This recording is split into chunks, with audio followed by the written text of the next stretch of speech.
tolong, ya tolong juga udah habis napas sih gimana? Tolongnya juga seperti gitu ya. Ya saya ingin saya tuh, tolong. Udah nggak lama ya, karena apa? Udah kehabisan napas, udah was-was ya. Udah gimana sih pikirannya? Udah oleng gitu. Setelah deket-deket, kok kata saya tuh orang kemarin perempuan. Aduh, di situ nih apa? Pikiran saya tuh molak-malik ya. Ya, masalahnya ingat cerita kemarin. Ya, yang saya gini ingat kemarin kan waktu di Sebantar Bolang di makamnya itu nggak ada. Tuh kok ini ada lagi orang itu lagi yang kemarin. Itu di situ akhirnya apa?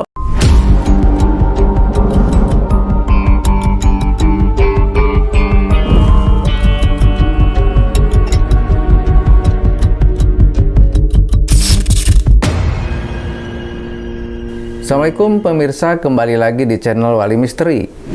Nah, di segmen Warna-Warni Misteri kali ini, saya kedatangan salah seorang narasumber. Kebetulan sudah ada di samping saya, Pak Sidik. Pak Sidik akan menceritakan pengalaman mistisnya ketika Jarah bertemu wanita misterius.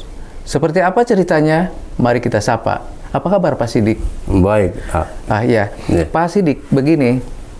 Katanya dulu Pak Sidik pernah punya pengalaman mistis bertemu wanita misterius ketika Jarah. Seperti apa ceritanya? Oh ya, jadi begini. Kalau nggak salah itu tahunnya 97-an ya. Waktu saya Jarah di Syekh Palinteran. Syekh Palinteran itu makamnya di Pemalang ya, Syekh Bantar Bolang, Syekh Pandanjati, Syekh Palinteran. Cuma saya ada di posisi Syekh Palinteran makamnya. Singkat cerita kan di sana saya udah baru 3 malam. Saya pengen buang air besar jam 2 malam itu ya. Turun ke bawah ke Kali Comal itu. Nah, setelah turun ke bawah sampai di sana di bawah di irigasi lah termasuknya ya. Sebelum saya megang air itu sebelah kanan saya ukuran 8 meteran ada ucak maksudnya tuh mainan air di sana tuh. Setelah itu saya tuh terdiam. Itu apakah benda apa ataukah orang ataukah bukan? Bertanya-tanya dalam hati saya tuh. Nah, setelah itu akhirnya saya makin dekat kalau nggak salah ukuran 6 meter. Baru hawar-hawar kelihatannya tuh ya, rupanya sih. Tahan dulu. Ya. Nah, pemirsa, seperti apa kisah lengkapnya? Simak terus setelah yang satu ini.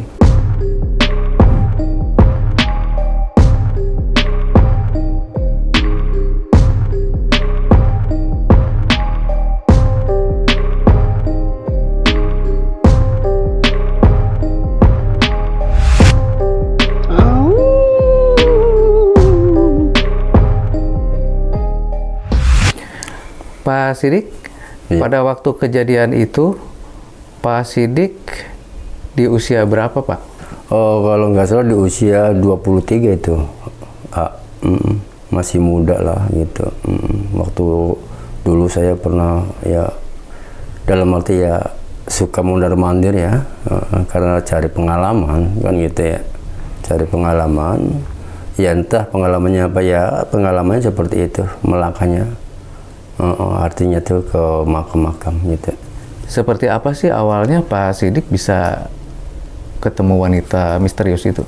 Oh iya, jadi gini, waktu saya kan tadi pernah cerita ya, jam 2 malam itu saya mau buang air besar, yaitu di Kali Comal. Nah, setelah melangkah turun ke bawah ke Kali Comal itu, sebelum saya megang air, di sebelah kanan saya 8 meter tersebut itu jarak jauhnya itu apakah orang atau bukan? Kenapa sih malam-malam jam 2 malam sampai ada yang mainan air? Saya pun penasaran dan juga hati saya tuh gundam, apakah ini orang atau bukan? Kalau orang kok berani-berani amat jam 2 malam ya? Akhirnya saya penasaran. Penasaran kan gini, siapa sebetulnya itu? Akhirnya saya dekatin, tapi perlahan gitu ya. Perlahan. ukuran 6 meter, hawar-hawar, kelihatan mata saya tuh memang itu manusia. Tapi kok manusia kok rambutnya panjang? Apa perempuan atau laki-laki? Kalau misalkan laki-laki mungkin kan pendek kebanyakan. Ini kok panjang? Dan juga ini nggak pakai apa-apa. Hah? Kalau perempuan berani amat malam-malam begini, kan gitu. Akhirnya ya saya bertanya langsung, Assalamualaikum. Dia nggak nyapa, diam aja. Cuma dia DM. Kayaknya sih DM-nya itu DM perempuan. Mbak, kata saya kan gitu. Oh iya mas, kok perempuan, kata saya tuh. Kaget. Kagetnya apa? Kok berani-berani amat jam 2 malam sampai perempuan sendirian gitu. Apakah ini orang? Apakah apa? Kan gitu. Akhirnya apa? Lagi ngapain mbak? Kata saya kan. Akhirnya ngobrol. Mandi mas, katanya panas. Kok sendirian? Iya. Kalau suaminya kemana? Ya dia diem, nggak jawab di masalah, kita cerita masalah suami ya. Terus akhirnya ngobrol. Singkat cerita kan gini. Dia minta tolong sama saya. Mas, katanya tolong ambilin itu samping ya. Kata Sunda samping itu berarti apa sih? Kain ya. Kainnya tuh riris itu batik. Batiknya kalau nggak salah saya ingat tuh putih ya, putih tapi ada merah-merah dikit tuh. Itu yang saya ingat. Ya. Soalnya kepegang saya begini sih. Ya udah saya kasihkan. Ini mbak kan gitu. Sampai mata saya dibuang gitu. Tadi dia dipegang langsung, dia pakai kain. Setelah pakai kain, dia pamitan mas. Saya bengong tuh, bengongnya gini. Kok ya dalam hati saya tuh berani-berani amat perempuan. Akhirnya apa? Saya ikutin di sana. Tapi diikutin juga jauh-jauhan, ukuran bangsa 6 meteran. Dia melangkah sampai naik. Saya ikutin terus. Akhirnya dia masuknya ke makam Syekh Bantar Bolang di sana. Setelah udah masuk ke makam Syekh Bantar Bolang sana, akhirnya saya balik lagi. Nah, setelah balik lagi saya nginep masih di Syekh Palinteran di sana, di makam Syekh Palinteran. Akhirnya saya nggak tidur paling sekejap lah ya. Maksudnya ini nunggu jam 6 saya harus bangun lagi. Saya tuh penasaran. Apakah di situ ada siapa yang masuk ke makam Syekh Bantar Bolang? Akhirnya jam 6 pagi saya bangun. Setelah bangun saya melangkah ke sana, ke makam Bantar Bolang. Di sana nggak ada siapa-siapa, kuncen pun nggak ada. Ada cuma satu orang lagi tidur, ya dia juga lagi jarah. Saya berani-beranian maksudnya membangunin dia. Mas, kata saya minta tolong. Oh iya, katanya mas, ada apa ya? Kata mereka. Kata saya gini, saya maaf mengganggu sampean yang lagi tidur. Maksudnya saya mau bertanya gini, bahwa di sini ada yang lagi jarah perempuan, adakah? Kata saya tuh.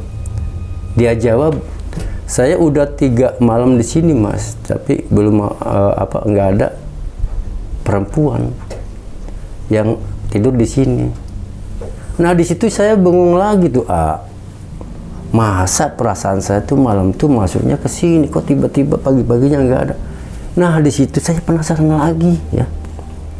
Singkat cerita kan gini, ya udah saya pamitan mas ya. Ya makasih banyak atas bantuannya. Saya turun lagi ke sana ke Syekh Palinteran. Singkat cerita itu malam keempat ya, malam keempat. Saya malam keempat itu turun lagi jam 2 lagi. Tujuannya mau ngambil air wudhu ya di sana. Sebelum saya mau ngambil air wudhu, ada lagi tuh di sana sebelah ke sana kanan saya itu. Tapi masih perempuan yang kemarin. Nah, ceritanya kan gini.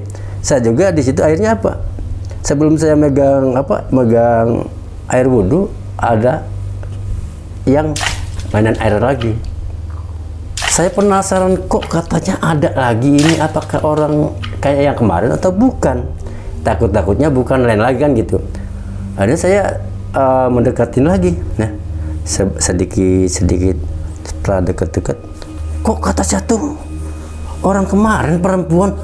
Aduh, di situ nih apa pikiran saya tuh molak-malik ya. Ya, masalahnya ingat cerita kemarin. Ya, yang saya ingat kemarin kan waktu di Sebantar Bolang di makamnya itu nggak ada. Tuh kok ini ada lagi orang itu lagi yang kemarin. Itu di situ akhirnya apa pikiran saya was-was. Tapi was-was tapi penasaran. Penasarannya apa? Apa sih ini orang mau apa kan gitu. Ya udah saya memberanikan diri. Setelah memberanikan diri, akhirnya saya dekatin lagi. Mbak, oh ya Mas, kok jawabnya perempuan yang kemarin? Saya pengen tanya Mbak, kata saya tuh. Tanya apa Mas? Kok mandi lagi? Iya panas, kata dia tuh jawabnya tuh. Kenapa sih mandinya malam-malam terus sendirian, nggak takut? Enggak. Akhirnya ngobrol panjang. Setelah ngobrol-ngobrol panjang, tapi hati mah udah ada rasa takut dan was-was. Karena waktu kemarin di sana juga di makam Bantar Bolang nggak ada, tapi tiba-tiba ini muncul lagi, itu yang saya was-was. Tapi ya penasaran juga, akhirnya langsung saya bertanya lagi, kenapa sih Mbak kalau misalkan malam-malam begini selalu mandinya tengah malam, apa nggak takut dan sendirian, perempuan lagi? Enggak, katanya. Udah jujur aja. Waktu saya sampean ke Sebantar Bolang, dilihat saya nggak ada sampean tidur di mana? Udah Mas, jangan tanya itu. Enggak, maksudnya kan saya penasaran coba tidurnya di mana, kan gitu. Mendetil banget saya tuh. Akhirnya dia jawab gini, saya tuh Mas, saya jujur aja, katanya. Saya tuh ditinggal suami. Kata saya kan gini, suaminya kemana? Suami saya udah meninggal. Kok katanya kamu ada di sini? Udah jujur aja Mas sama sampean. Akhirnya dia terbuka. Setelah terbuka, akhirnya bahasanya apa? Saya juga bunuh diri Mas.